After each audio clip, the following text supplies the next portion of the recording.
Good afternoon, everyone, and welcome to AICC's weekly video conference to the COVID-19 challenge that we are facing today. These calls are to address any issues you may have and keep you informed of the information, changes, and conflicts that are arising from the virus. This will always be an open forum for discussion, and we encourage you to share best practices, offer your ideas and concerns, and help AICC determine next steps that can best prepare you during the months ahead.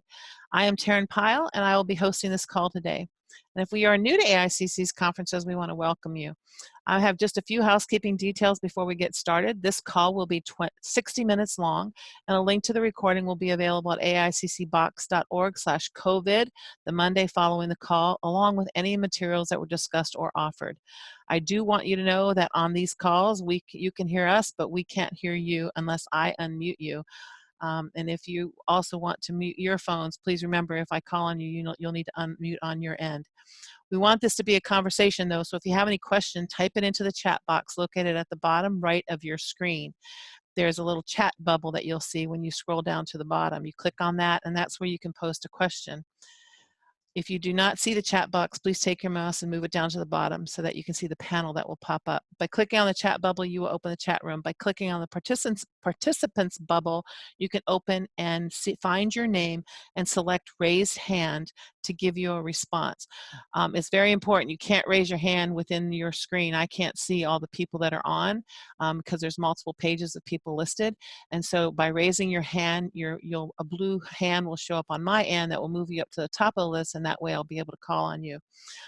Steve Young will be reading questions submitted from the email and chat, and I will call on those that show a raised hand in the participant list.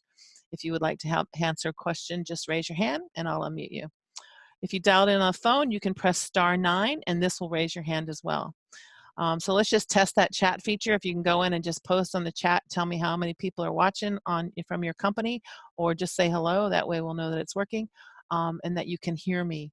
With technology, there's always a possibility of losing a connection.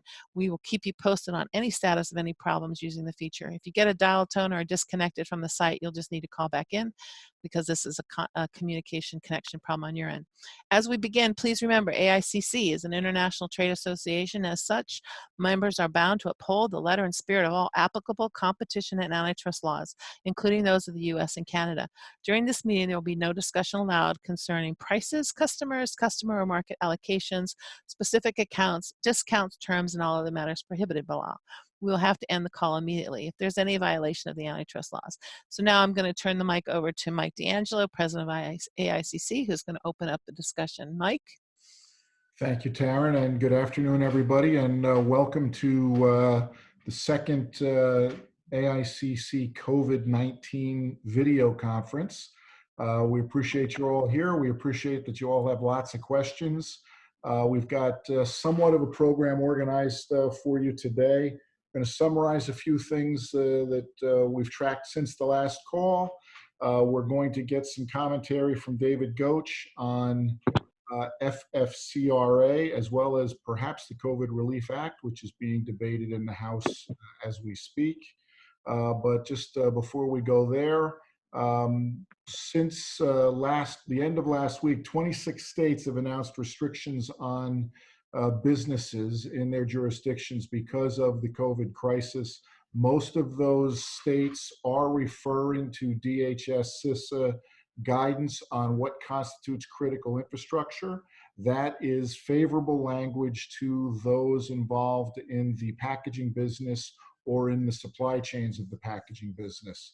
There's a couple of states that are not using that language, and that has caused some confusion and several revisions, and AICC is trying to stay on top of those, advocating in cases where we can advocate, and keeping everyone informed as to what those restrictions are. So far, and unless someone on this video conference tells us otherwise, we have not heard of a box plant not being able to operate because of statewide restrictions. We've had a couple of close calls, but I don't think anybody's been shut down as of yet. We've also gotten a few tips that I just want to get a couple of high-level ones because I think they're ones that should be takeaways from this. And again, all of this is being shared at our website as well. Communicate often with your employees. I think that one's probably very obvious, but one that should be stated first. We heard a good tip about covering all common touch points on equipment with cellophane. You can change it as often as the users are changing, and it doesn't require as intensive a cleanup with materials and whatnot as just changing out cellophane does. Obviously, ensure proper spacing between personnel on your production floor whenever possible. And if you can show some flexibility in shifts or in some of your rules relative to your shift workers, that would certainly be helpful, because the folks are coming out and supporting what are essential businesses and keeping everything turning and boxes going out the door, as the case may be. And the other thing relative to shifts is to perhaps space them out a little bit so you can do cleanup in between shifts. Also keeps larger numbers of employees from congregating on the way out and on the way in to the building at shift change, if you can space them out a little bit and don't have them butted or overlapping, things like that. As I mentioned, all of this is available on a billed basis with a daily update at aiccbox.org/COVID. You will also see above the daily update highlighted key links and templates. If you're in a hurry and just want to look and see what critical documentation we're showing without going back through the daily updates, we've tried to sort some of those out for you. The most recent one that we posted today was frequently asked questions about the FFCRA, which we're going to address with David Goetsch in a quick minute here. One final thing, because it was a question last week and I saw a couple of people asking about it today. The question last week was, does FEFCO have any information about instances where FEFCO members have had employees with coronavirus, report positive with coronavirus? The answer to that question is yes. FEFCO, Angelica Christ informed me that she hasn't given me a number, but more than one FEFCO member has had such an instance. She won't say who. She did provide for us a document which is linked at the website, as well as under those key links and templates, which is kind of a flow chart, an if this, then that type way to look at what to do if an employee tests positive with coronavirus. And we thank FEFCO for that. So I believe, Taryn, if David is on, maybe we should unmute David and have him roll us through what he knows in the latest for FFCRA and possibly even the COVID Relief Act. I have unmuted David. Okay, can you hear me? Are we Yes. good? Yep. Okay. Howdy, everybody. Hope everyone is doing their best and they're staying clean. As a personal note, I'm not, it's that dramatic moment when everyone's asking each other, do you know someone that has it? Well, I can tell you I do. I have a friend in New York, and he is a fit gentleman. He's in his early 40s. He has no underlying health conditions. And his account was that it was an absolute beast. It ravaged him. So, again, it's not a political statement as far as how the country's behaving or what we should or shouldn't do there, but just please stay safe, stay clean, and think about your employees and your family. I do want to provide what is the most current information. As of about 29 minutes ago, the House did pass the Phase 3 bill, so it is on its way to the President's desk, presumably to be signed, which is very good news. There was some concern, and about 2 hours ago, we were watching closely because there was a congressman from Kentucky who was apparently threatening in his tweets that he was going to call for a roll call vote, which under the rules of the House require people to be there in person. So I do know of Congress people that were planning and making their way back to D.C., but fortunately it was able to go by voice vote, so it's been passed.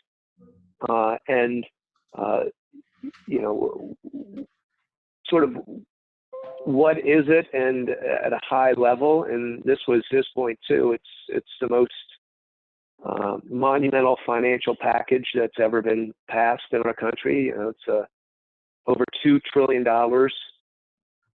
in stimulus and relief. It does contain the roughly $1,200. I think it's $1,200, and there's a graduated check to many Americans.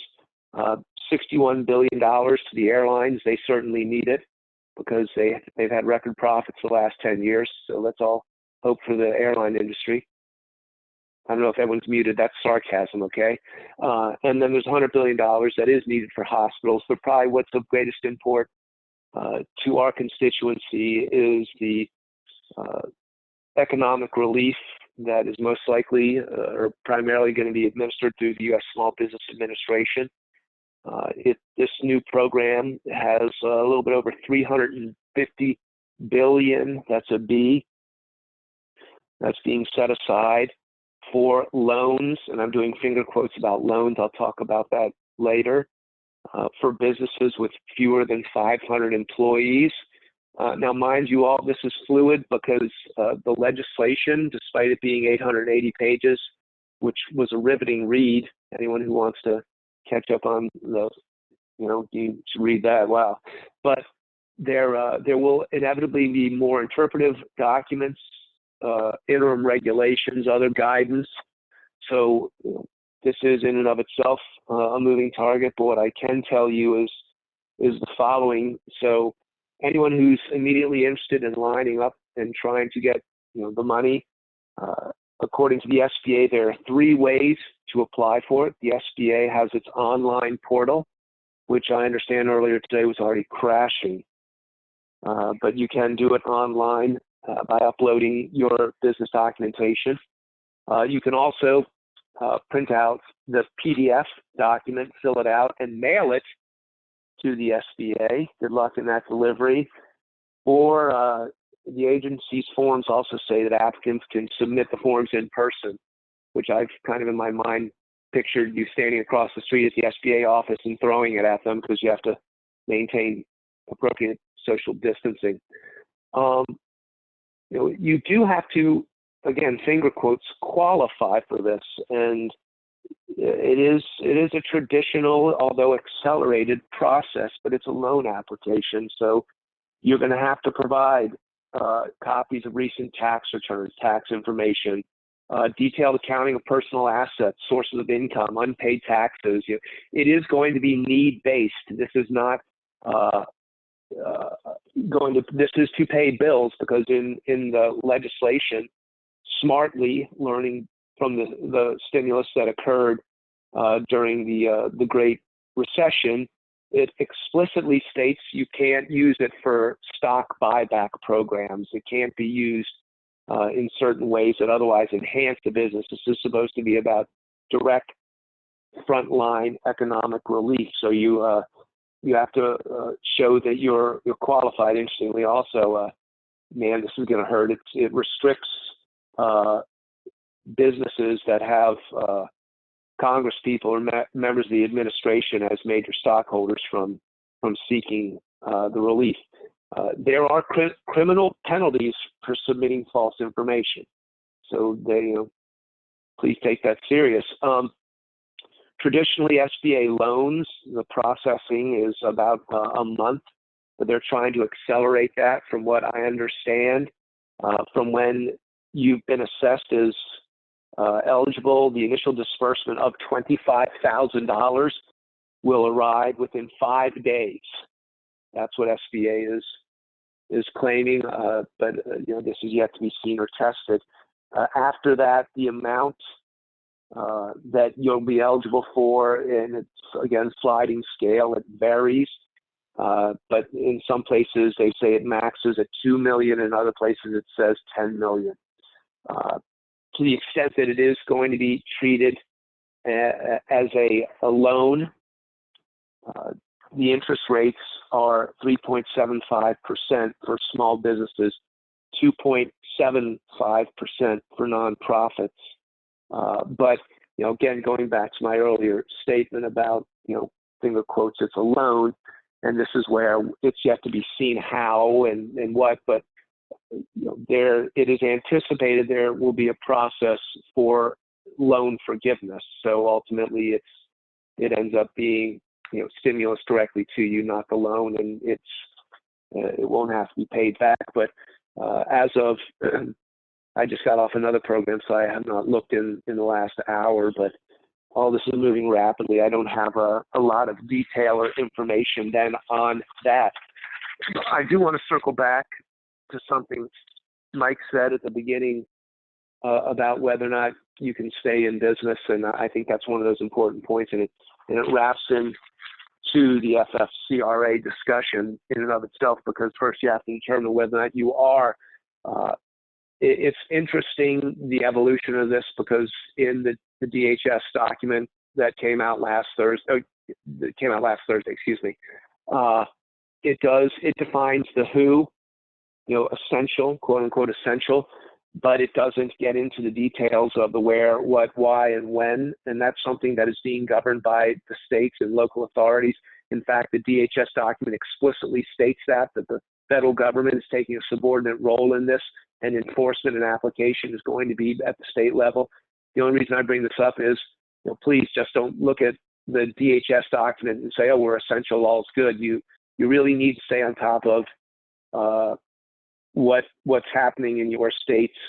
And in fact, and this is unsubstantiated, I wouldn't call it rumor, because I actually saw it in writing, but I don't know if in fact it's valid. But apparently a couple hours ago, the Mississippi governor was attempting to override local authorities who have clamped down on business, and basically Mississippi governor is saying, no, there's no restrictions. We are open for business. Again, I don't know if that's true, but this speaks to the fluidity of the situation, that there's a lot going on out there. Make sure at best you are absolutely covered. If not, and I should have said this at the beginning, I'm here to provide help and information, but I am not giving you direct legal advice. And to that point, each of you should look in your own states and work with your counsel to determine whether or not you're clearly covered or how you're being exempt. I have not, and Michael, I'd be curious, if anyone's going to share about when you said there have been close calls. I have not heard in any other industry of any really vigorous enforcement at the state level, but maybe I'm just not getting the same reports. I'll stop for a minute and take a breath. I'm not sure if there are questions, Taryn, or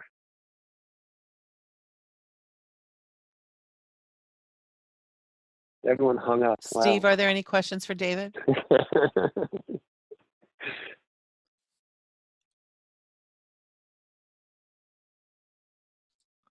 I don't have you muted. Yeah, yes, you did. Okay, now Okay. that's better. I to that point about states, David, we do have a question here. Someone asking which states are on lockdown and what is the various status.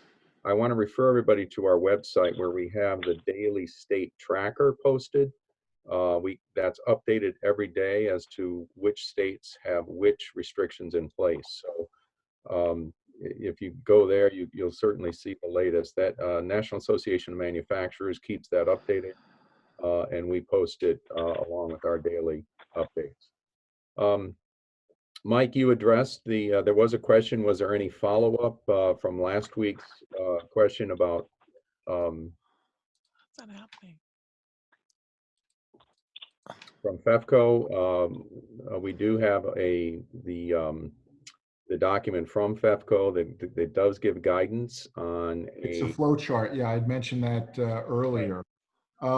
I can give again, I don't like the word lockdown, but the list of states that have restrictions, shall we say, in effect on businesses in no particular order: Mississippi, Pennsylvania, Michigan, Massachusetts, Indiana, West Virginia, Maryland, Oklahoma, New Mexico, Maine, Minnesota, Colorado, Wisconsin, Kansas, Vermont, Hawaii, Washington, New Jersey, Connecticut, Illinois, New York, California, Delaware, Ohio, Louisiana, and New York.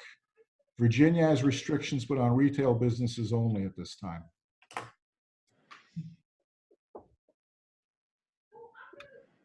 We have a question from a member asking if companies are letting their customer service work from home, is it all your reps or are you alternating? And is there any effect on morale from other departments if some employees work from home and others don't? If anyone has an answer, they can raise their hand. Okay, that's Joe. I'm unmuting you. Thanks, Darren. Good afternoon, everybody. Regarding working from home, we are pretty much down to 1 or 2 people in the entire office at all of our plants, Jamestown Container. We are rotating. We gave first priority to those that have younger children with the schools closed, daycares closed, those kind of things. In regards to other people whose job does not allow them to work at home, you can't work at home, particularly machine operators and that kind of stuff. But I think most people have taken it pretty good. Thank you, Joe. We do have a question here. I think it's probably a question on everybody's mind. Have any members had a positive case in their plants, and what have you done?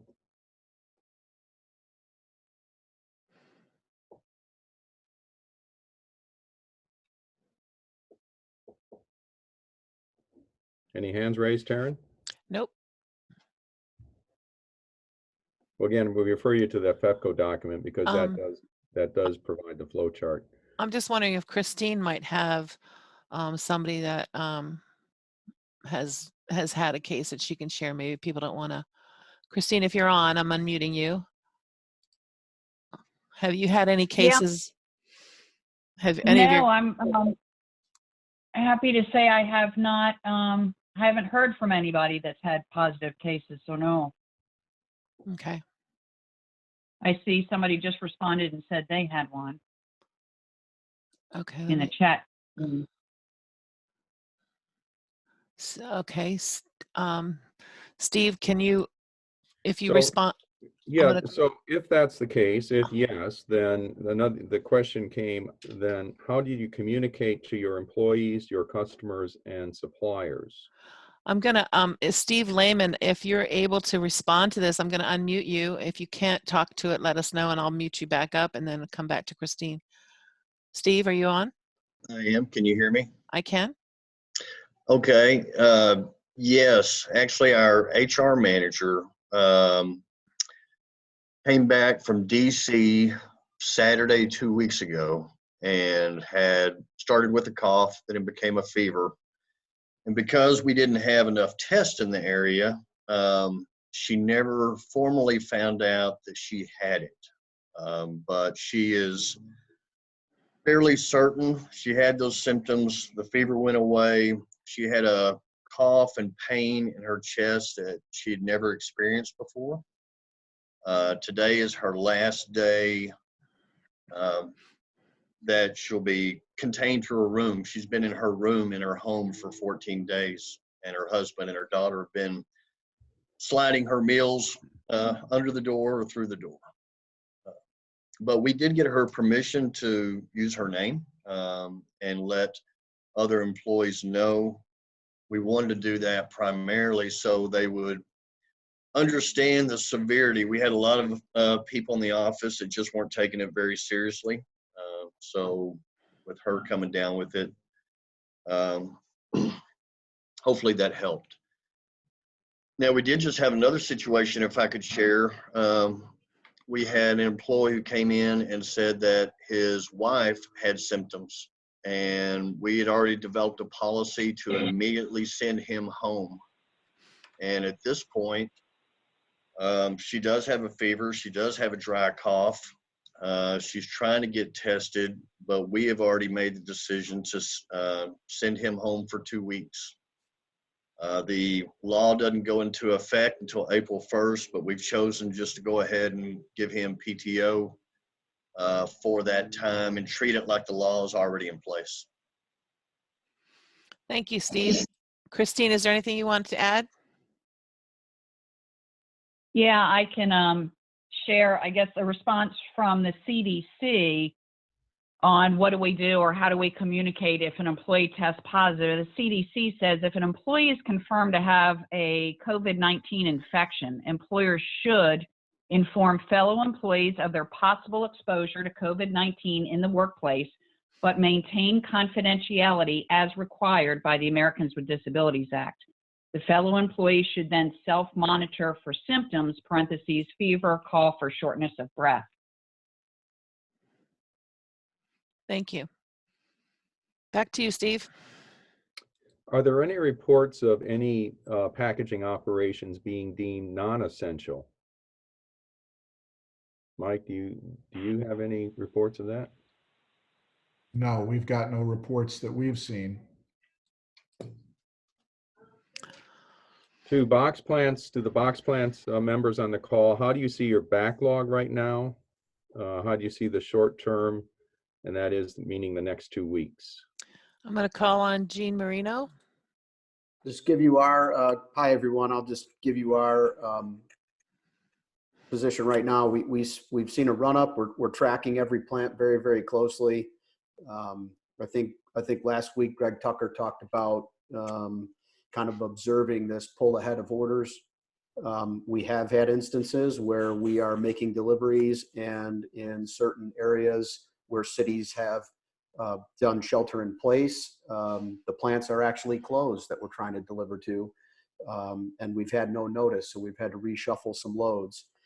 We're trying to be extremely mindful of our bookings and kind of the compression of that number as some orders get moved out in the system. But we're, I guess our gut tells us we may see a decline of some sort here going into next week. So this weekend will be, in my opinion, a pretty impactful one. And I think it's largely a result of the fact that South haven't yet seen the increases in cases that we've seen in the Midwest, where I actually live. On this call last week, I think Illinois was at 584 cases. As of this morning, we're at 2,500 cases. And so I think the impact of the essential, non-essential drive, based on where you are and what's going on in your state, is going to have a bigger impact on what happens with your backlog. Thank you, Jean. Steve? Here's another question, and this goes to the plant and what members might be doing. Anybody using foggers for disinfectant, or are you cleaning every surface? I'm going to call on Jean. So each one of our plants has fogging equipment. What we're doing right now is we've doubled the manpower in cleaning and disinfecting in all the operating areas of the plant and the office areas of the plant with a separate crew. And every plant has fogging equipment. And then on Saturdays, we've got a crew coming in, then doing another cleaning, another disinfecting. So we're trying to throw bodies at it using the same group of personnel, but we were able to, yes, find some foggers and find some sprays. Jean, this is Steve, what's the source of those foggers? We found ours on CannonIndustrialProducts.com, CANNON, CannonIndustrialProducts.com. They have timer foggers, they have spray foggers, handheld foggers, and then of course we've just we're fortunate enough to where we're supplying boxes to a company that makes hand sanitizer, so we've been fortunate enough to have plenty of that around. Thank you, Jean. Steve? Taryn, yeah, I want to go back to Steve Lehman, because I think, Steve, you might be able to answer this. What were you doing, or what have you done regarding manpower for those who might be out for testing, or who maybe have a family member, or even if it's a daycare issue? Well, as far as our HR manager, she helped us as much as she could. She's been feeling pretty good this last week, so she's been a huge help. Manpower is not an issue, but I can tell you that we have decided we are slowing down quite a bit. We expect, I don't know, we're about 20 to 30% down presently. And we expect that might continue on for a while. But we have decided not to lay off anybody because we do not know who's going to fall out. We are worried that We think our employees have a lot of integrity and that they'll do the right thing. But we believe that, there may be a few that won't, and there will be a few that get sick, and there will be a few that have relatives that get sick. So we don't have that problem right now, but we are hoping, we're keeping our crews apart, and we're just trying to isolate people from each other as much as possible so that if, say, one Flexo crew gets sick, another one is still there to take their place. Thank you, Steve. Sure. Steve? Well, this is dealing with workers' comp. Has anybody had any feedback from your workers' comp carriers concerning policies associated with the possibility of exposed workers? No hands raised yet. I can unmute Christine if she has something to say to that. Yeah. Christine? Yeah.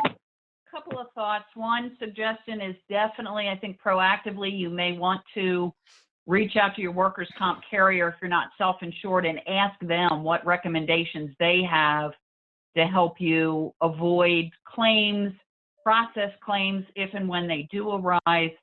Couple of a good recommendation, I believe a good recommendation I've heard from a couple of sources is in your employee communications, you may want to urge them to please let you know if they do not have PPEs or other safety equipment that they need to do their job, so that if there is an exposure, you can show good faith, due diligence, no negligence, that it was your intent to provide what was needed, you thought you had, and if the employee says, yeah, but I didn't have what I needed, you can show, well, the instruction was to let us know and you didn't let us know. So just a little thought there. And I'll mirror David's comment. My comments do not constitute the writing of legal advice either. Just a good practice, I thought. Thank you, Christine.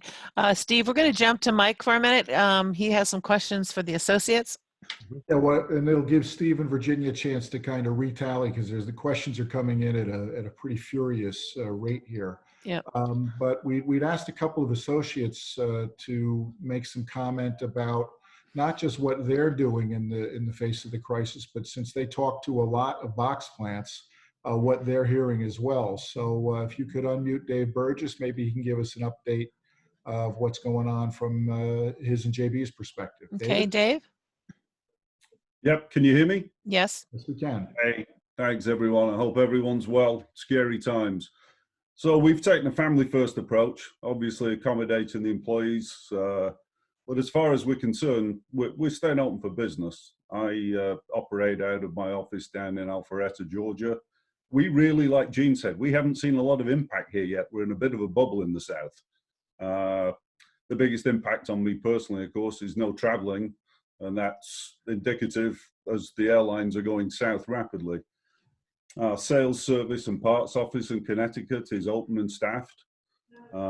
Nathan, as always, is handling parts and service inquiries. And we're able to ship most of our parts same day or the following day from our Neenah facility. So no real impact. Our parts supply is robust and our supply chain's intact. We haven't seen any issues there. At the plant in Neenah, we've got a good backlog and we continue to take some orders, not as many as we'd like. We've split the shifts to keep the people as far apart as possible. And our customer service, accounting, engineering personnel are all working out of the house. And that appears to be working well. We've given our service techs, and they're the ones that are really on the front line, we've given them the option to travel or not, really depending on their comfort level.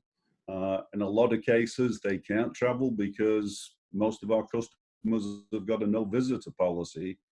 However, we've just finished a fairly large machine move in the Northeast, and we're about to start a fairly large machine installation in the Minneapolis area just this weekend. So there are some exceptions. We are doing zero international travel because most countries have put a ban on that from a foreign visitor perspective. And worth noting, our equipment does have the ability to remote in. We do have Ethernet, internet, E1 connections on our equipment, so we're able to service customers in that way. And we've got live techs on the phone and available should someone have a problem. So that's really it. On a personal note, we're just trying to keep going. The golf courses are open, the sun's shining today, and it's a lot better than it was this time last week. So spring's coming, and we're not shut down yet. The city of Atlanta's shut down, but the state is still open, and the governor's saying he's really not got any intention to shut it down at this point. Thank you, Okay. Dave. Thank you, Dave. Taryn, you want to see if you can find Greg Jones? He's on, and I'm unmuting him now. Greg? Yes, Taryn, thank you. As far as our customers, the volumes have been pretty good. They've, especially the integrateds, they've seen an uptick, if nothing else, just especially if they're in the agricultural and just replenishing all the groceries. But they are postponing. Most of our customers are postponing installations of upgrades to existing machinery. We are seeing so far the OEMs over in Taiwan and other parts of the world, they're staying on track for deliveries. The concern is, as Dave kind of alluded to as well a little bit, the service techs are really struggling getting to locations, or if they get to a location. We just had a service tech yesterday. Fortunately, he was able to drive to the plant and then drive home last night. But had he needed a hotel room, they were going to need to quarantine him for 14 days before allowing him to rent the hotel room. So we're seeing more concern about, are we going to be able to have technicians install equipment in locations? We got an installation coming up in Canada in April, and we're a little concerned about the ability. Are they going to consider it essential or non-essential, and can they get through? But another thing I did want to hit on that was very beneficial for us and for our vendors of Sun Automation is the letter that came from the Corrugated Packaging Alliance that I know Mike D'Angelo and AICC was a part of. That communication kept a lot of businesses that were not considered essential to be able to reopen and provide us with parts to be able to provide the parts back to the box plants. So we're very appreciative and thankful of that. Thank you, Greg. I have David Goach. Yep, David Goach wants to say something. Yeah, hi. Just wanted to circle back on a couple of the items that were discussed, and this is the whole point about how really it's difficult and challenging for all of us who are trying to help you navigate this, and there isn't clear legal advice.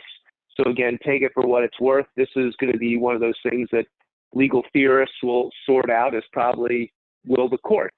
But I want to return to the discussion about workers' comp claims. I literally just got off a program like this for another industry, and it ended right before this one. And on that part of that panel was, in fact, a insurance broker, and his advice was consistent in the sense that you should submit claims, but he was not confident that those claims would be honored.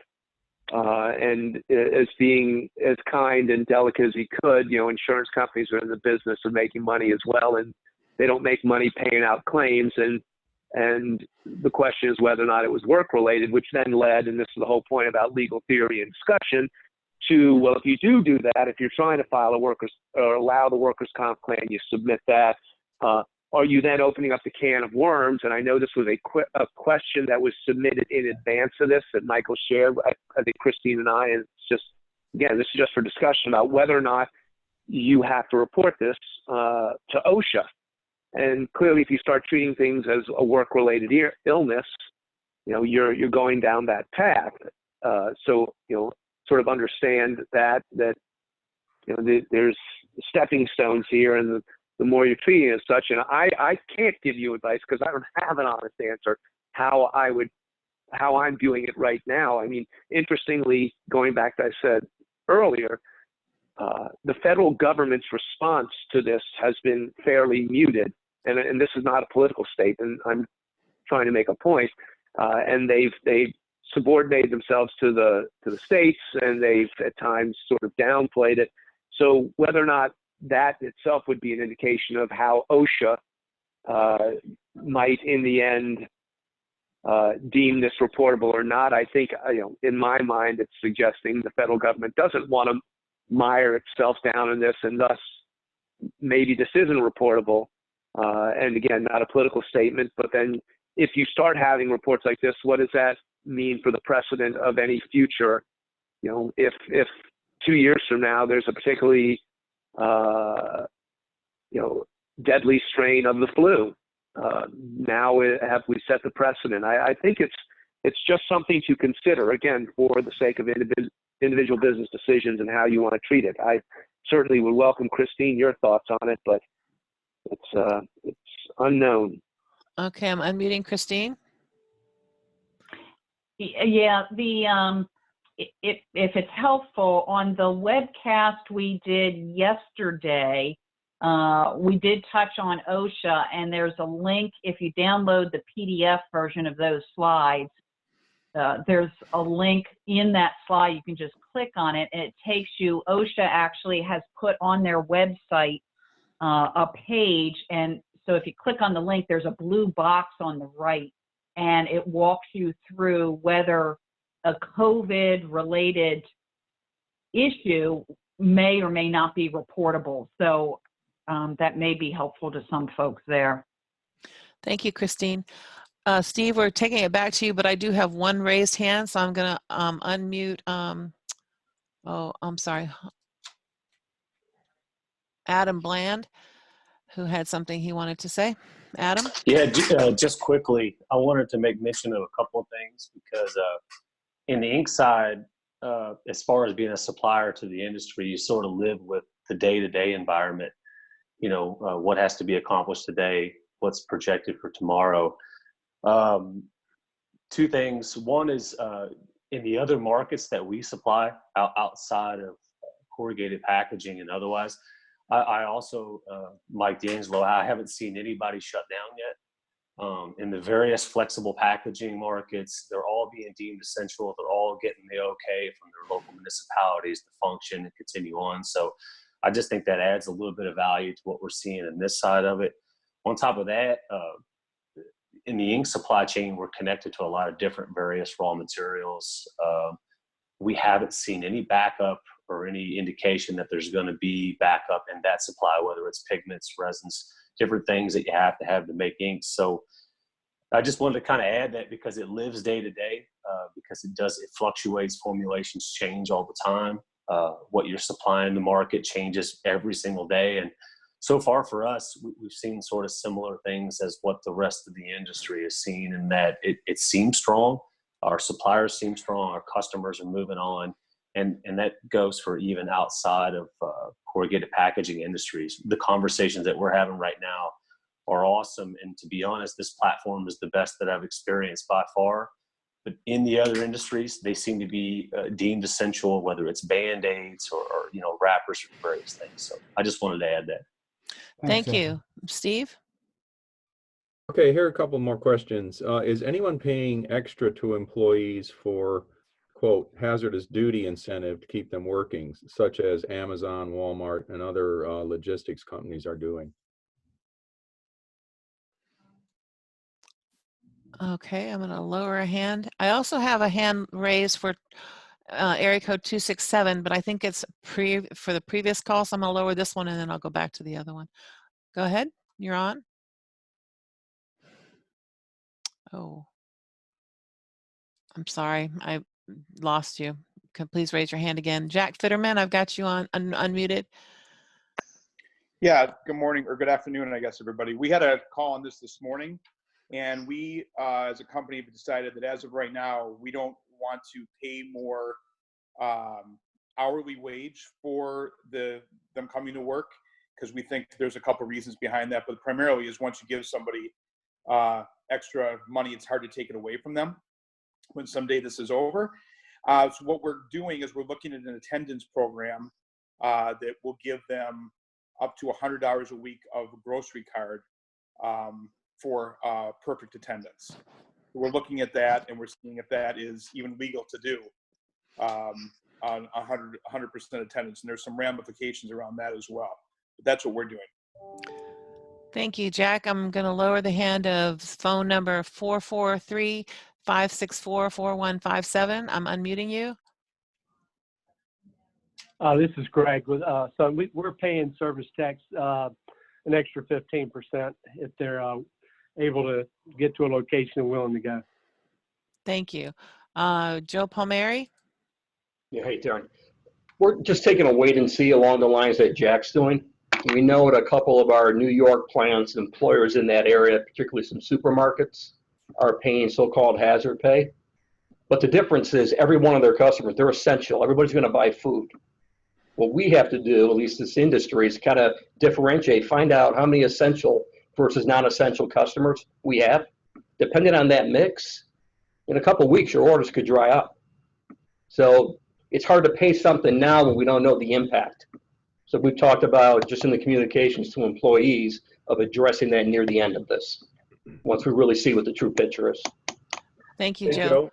Joe, as a follow-up to that, are you seeing a drop-off yet in business from non-essential, what are deemed non-essential business customers? It depends who you talk to. We know, but it really comes down to your mix. So that's one of the first things we did starting this week. Start getting a breakdown of total sales for essential versus non-essential. I also don't want to be processing orders for non-essential. You know, things that got booked last week or the week before. I don't want to invest in the sheet stock. I don't want to invest in labor, and I don't want it sitting in an inventory.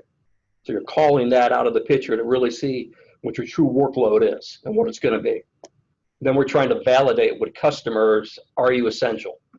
And making sure we're communicating on the shipping side that those that are not. So we're not wasting a trip going there. Thank you, Joe. Yep. I have one more raised hand. I'm not sure if this is related to the question, but I'm going to unmute 267-210-4360. You had something to say? You've been unmuted. Yeah, can you hear me? Yes. It's John Kochuk, Macklin Corrugated Box. I have two things. Number one, we started paying people, both everybody in the plant and the leadership group, time and a half, effective Sunday night this past week. It was extremely well received by the plant. Obviously, there's concerns on, what some people mentioned on this phone call.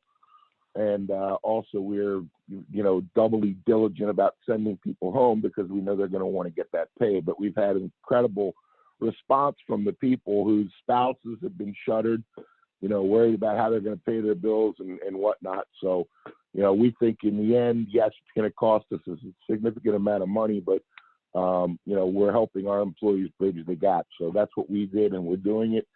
We didn't commit to any time frame. We said we'll take it as it comes, and we'll communicate, and we'll go from there. And like I said, the goodwill, I think, has been very good, very positive. That's the one part. The other part is, I find it hard to believe nobody's had a positive exposure in their plant. But that being said, maybe Gene or Joe or somebody else, we're struggling with, if we have one, do we just shut down that asset? Do we just quarantine that entire shift? Do we quarantine the 3 shifts on that machine and do the lunchrooms and the common areas and just that asset? Or do we have to, shut down the entire plant? We've heard different things. We've experienced different things from other people that we've talked to in the industry. But it seems like most of the people that we know that have been affected, whether they've been clients or other people in the industry, they've shut down for 2 and 3 days at a time. So I just wanted to know if Joe or Gene or anybody has any specific feedback on that, because again, we're struggling on just the asset or the entire plant. And if it's the entire plant, we've got a significant amount of our business where we're sole source for. Don't know that'll happen in a year from now. and in the pharma industry. So that would be my question. Thank you. Thank you, and I'm going to unmute Jean to answer that question. Yeah, so it's a great question. We're trying to come up with what we consider to be what we've come up with is a general protocol. This is ideally how we would handle a situation like this, and recognizing that it's going to be fluid and things are going to change. So taking into account that first and foremost, we are adhering to all of our distancing requirements, the staggered break, all the things everybody's talked about that we're doing. And we are even taking it so far as to require if a group is going to break on the stagger or lunch on the stagger, it's with the same people every single time. So we're not commingling across the shift. So that being said, following all those dynamics and all those rules, it is our position based on what I would consider to be a case of one incidence of a positive test. When an employee tells us they have a symptom, they're immediately sent home. They have a decision to make if they're symptomatic, get a test or self-quarantine for 14 days. Based on that occurrence, we backtrack then and isolate the area, bring in the cleaning crews under proper PPE, and we disinfect the entire area, and then look to trace close contact, notify close contact for any sort of symptoms, and then await the testing results. So as an example, we had an individual who was with a group in a distanced meeting. They adhered to the rules. She was notified that a relative that she was with the prior weekend tested positive. We immediately sent her home. We brought that crew in. There was the disinfectant took place. It took 3.5 hours to cover all the areas. And she's in a self-quarantine until the test results come back. It's going to vary, John, based on what we determine in our diligence once we're notified of what that contact relationship looked like. That's going to drive the whole decision-making process. But I think in most everything I've read, it lives the longest on metal. And so our focus in the instance that you described is we would first potentially self-quarantine that crew if they broke any of those distance requirements, and wait to see what happens from a symptomatic perspective. So it's not a great answer, but these things are so fluid. We're almost trying to say this is the platform or foundation, and then we're gonna delve and diverge as necessary. Thank you, Jean. Steve? Yeah, I have a question. A couple questions have come up related. For those of you who are taking the temperature of employees, first of all, are you doing it, number one, and what brand of infrared thermometer are you using, and where do you purchase them?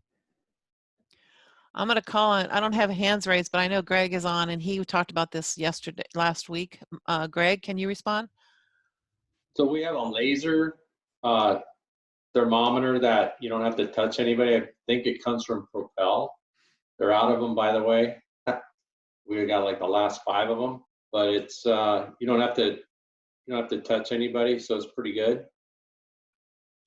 Could you repeat the name of the company, Greg? That doesn't have them anymore. Propel. How do you spell it?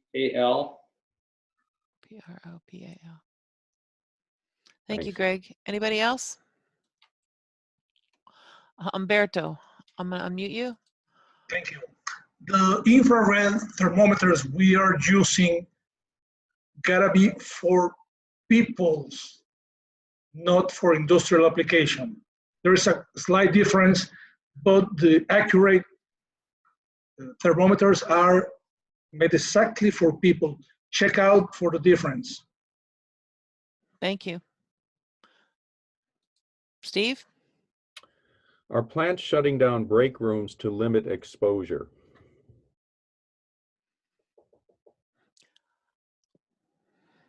I'm going to call on Jana Harris because I saw her put a quote in the chat room. Jana? Yes. Yeah, at American Carton, we have decided to shut down our break room. They can come in, use the microwaves or get whatever they need, but then we've asked them to go to their cars. So they're currently using their own space in their car for their breaks. Thank you, Jana. Steve? Okay, this one's probably for Christine and David. When is a COVID-19 case a work-related case? Christine, I've got you unmuted.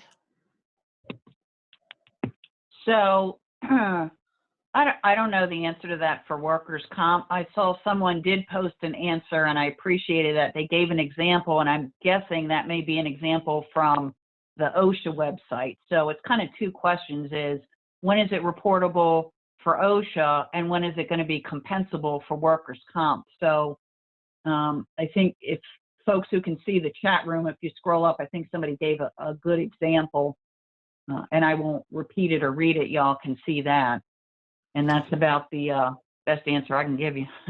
Thank you, Christine. David? When the call ends, and I'll say this, but the chat room text, as well as the audio and video of this session, we will post at the website on Monday morning. So if you don't get to the chat room text while we're still open on the call here, you'll be able to get to it on Monday. David, did you have anything you wanted to add? Actually, the only thing I could add is a different way of saying it. I think it's going to be on a case-by-case basis. It's just really so unknown and fluid right now. I have to hold myself back in the sense of I don't even want to give hypotheticals.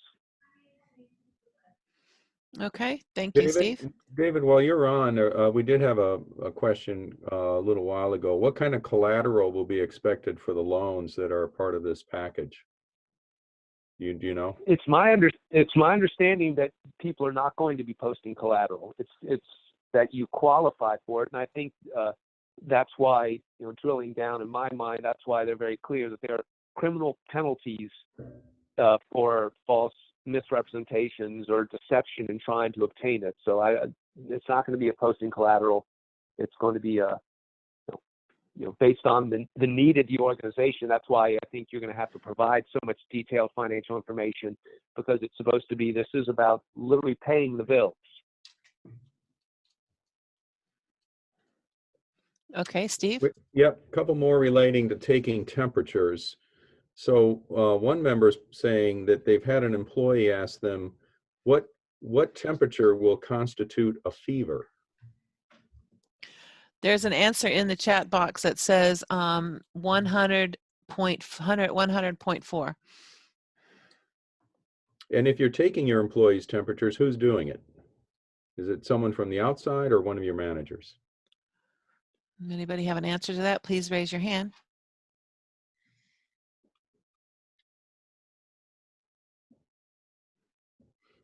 Nope. I think I remember that one from last week's call. It may be in the text from that we posted on Monday. There may be an answer there. Okay. Next question. I've exhausted the ones that I've got on my feed right here.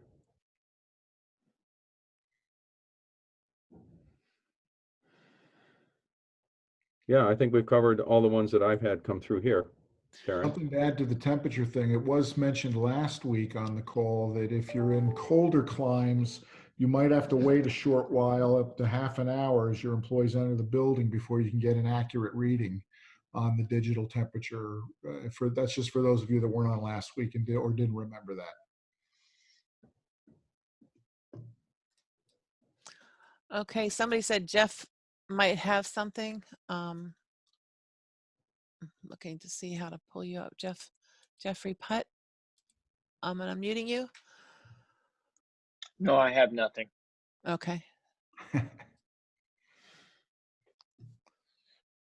Anybody else?